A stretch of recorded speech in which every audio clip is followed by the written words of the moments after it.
Everybody's talking about ChatGPT, right? But how are we really using it? I mean, forget the hype, forget all the headlines for a minute. Today, we are diving deep into a massive economic research paper that looked at millions, and I mean millions of conversations to finally get a real look at what people are doing with this thing. And let me tell you, the answers are probably not what you're thinking. So just to get a sense of the scale we're dealing with, let's start with this number. The research found that as of mid-2023, ChatGPT had a mind-blowing 700 million weekly active users. That's not just a big number. For a brand new technology, that's practically a civilization-level event. And to put that into perspective for you, 700 million people.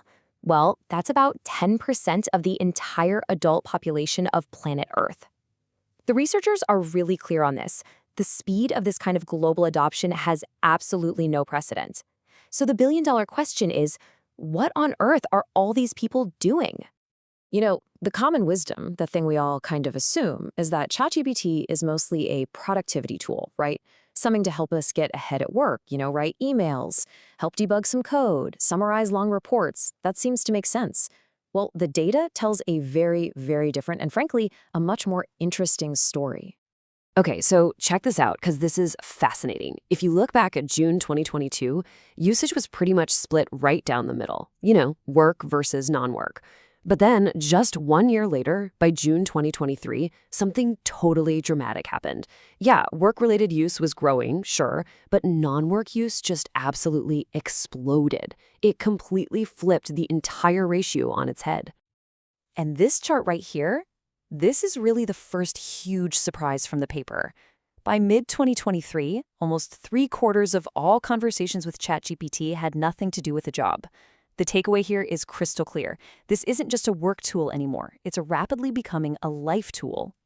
All right, so if it's not mostly for work, that leads us to the next big question, doesn't it? What exactly is this massive non-work category? What's the playbook here? How are hundreds of millions of people actually weaving this AI into their daily lives? Well, it turns out that almost 80%, 80% of everything people do with ChatGPT falls into what the researchers call the big three categories: practical guidance, seeking information, and writing. This is it. This is the core of how the world is really interacting with this technology. But hang on, because there is a super important difference here between the top two. Seeking information is just about facts. It's like asking a search engine, what are the Boston Marathon qualifying times? But practical guidance, that's personalized. That's asking for a workout plan designed for you, based on your fitness. See the difference? It's the difference between just getting data and getting actual advice. And this leads to this other just brilliant framework the researchers came up with for understanding what we want from the AI. Asking versus doing. Think of it like this. Asking is when you use the AI as an advisor. It's like asking a chef for a recipe. Doing, on the other hand, is when you want the AI to do the task for you, like having that chef actually cook the meal. So when we start to map these ideas together, this really clear pattern just pops out. Seeking information is almost purely an asking thing. We just want advice. And then on the total opposite end, writing is the ultimate doing task. We want a finished product. So it's not just what we're talking about that matters, it's the intent behind the whole conversation. And hey, speaking of what people are talking about, let's just bust a few myths right now. For all the chatter about AI revolutionizing coding or becoming our new digital best friend, the data shows these things are a tiny, tiny fraction of what's really going on. Computer programming? Just 4.2%. And personal reflection or role-playing games? They barely even register. So we've seen what people are doing. But the story gets even more interesting when we look at who is doing it. Because let me tell you, the typical ChatGPT user today looks nothing like the early adopter from just a couple of years ago. Now, get this, because this might be one of the most stunning findings in the whole paper. When ChatGPT launched, the user base was something like 80% male. But just over a year later, that massive gap had completely closed. It reached near perfect parity. That is a huge signal that this technology has officially broken through to the mainstream. And that demographic story keeps going. The user base is super young. Nearly half of all messages come from adults under 26.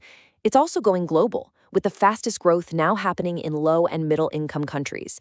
And as you might guess, it's the more highly educated users who are most likely to be using it for professional work. Okay, so let's try to bring all of this together. We've got a tool that's used mostly for life stuff, not work. It's being used by a young, diverse, global audience, and they're mainly using it to seek out guidance and information.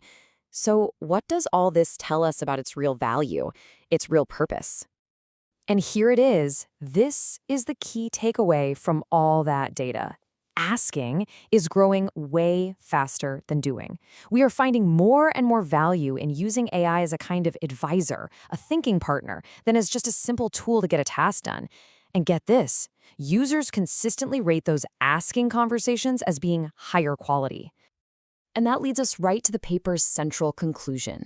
The biggest value of ChatGPT, especially in the workplace, isn't about automating away tasks. It's about providing decision support. It's not a digital factory worker. It's more like a co-pilot for your brain, helping us think better, especially when we're dealing with complex, knowledge-based work.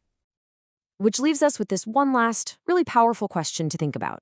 This data, it suggests that maybe we've been looking at AI's impact all wrong. Maybe the real revolution isn't about replacing what humans do, but about augmenting how humans think. What if the biggest change isn't about what AI does for us, but how it fundamentally changes the way we think?